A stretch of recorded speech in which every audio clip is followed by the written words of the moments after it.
Currently at the World Economic Forum in Switzerland, a multitude of pressing global issues are taking center stage. Joining us from Davos is Niaga AWANI editor Najib Aroff, who will be shedding light on the spotlighted topics and discussions shaping the international agenda today.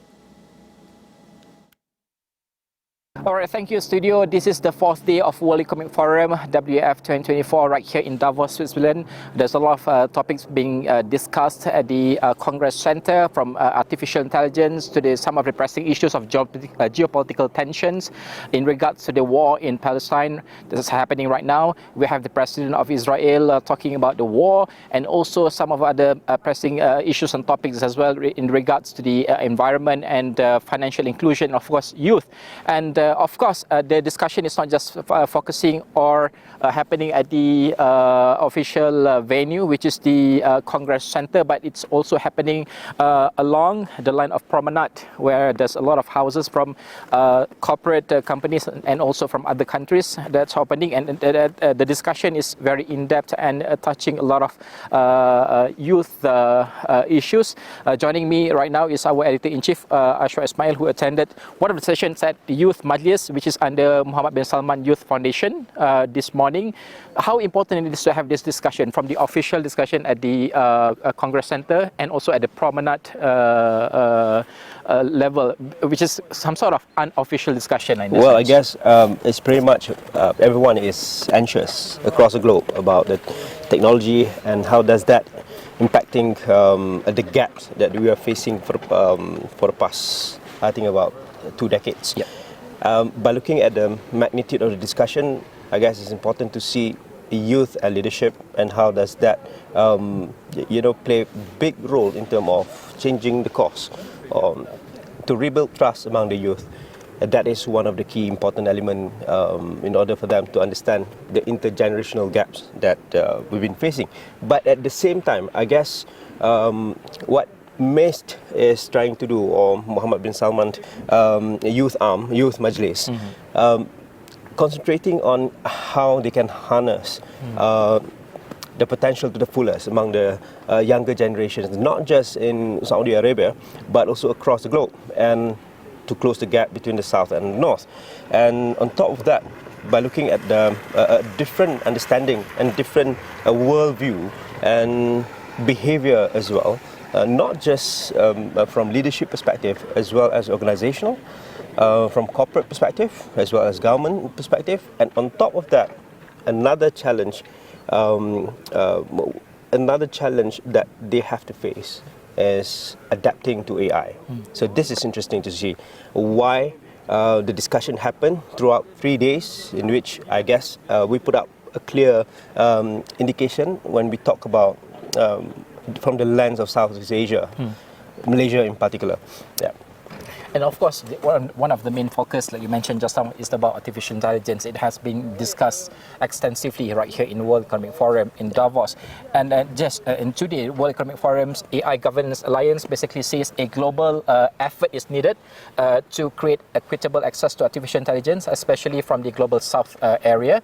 And you attended one of the sessions which Sam Altman, the OpenAI CEO, attended. And the creator of ChatGPT. Yeah. And this is very heated discussion, I would say. Could you just share some of the insights from this session? I guess the takeaway point from that session is not just him alone together with another 4, coming from even drug discovery and how do they marry these two worlds together, AI and drug discovery.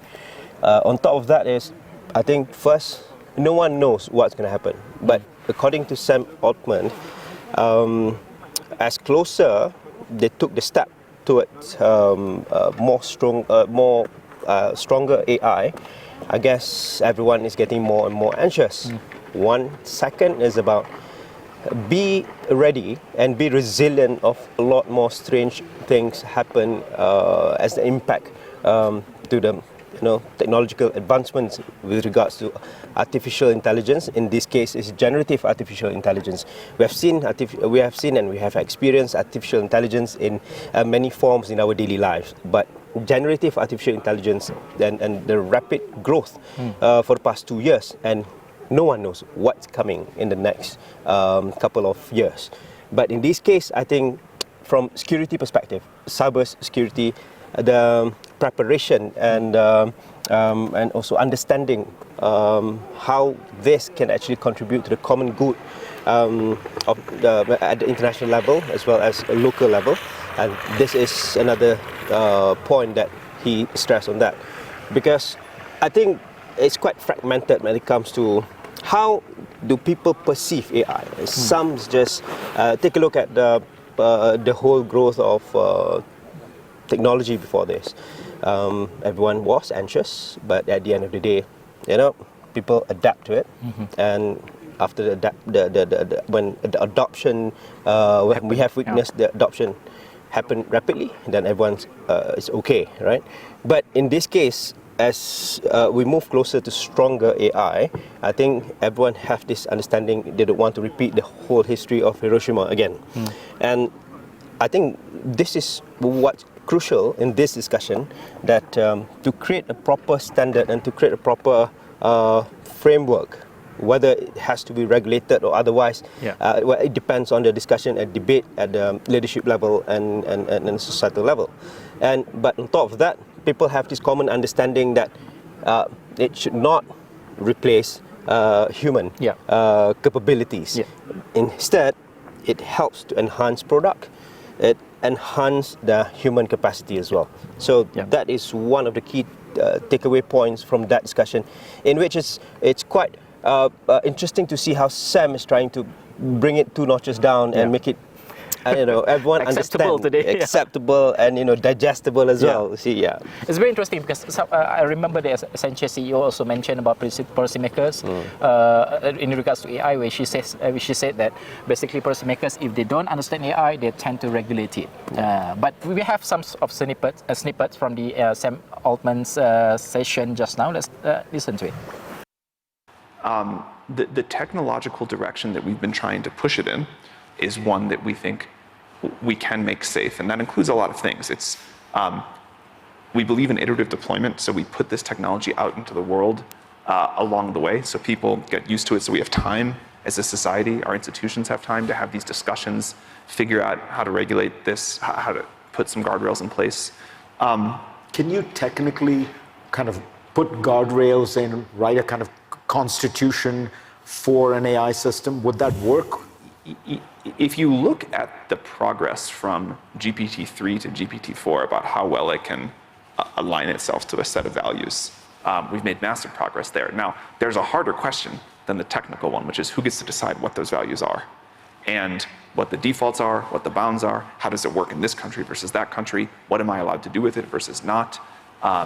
So that's a big societal question, one of the biggest. But from the technological approach, I think there's room for optimism, although the alignment techniques we have now, I don't think will scale all the way to much more powerful systems. We're going to need to invent new things.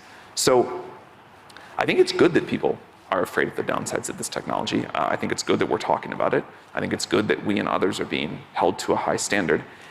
And of course, that particular discussion will be aired on Astro AWANI sometime this week or next week. And of course, World Economic Forum will be closing its doors tomorrow on Friday here in Davos.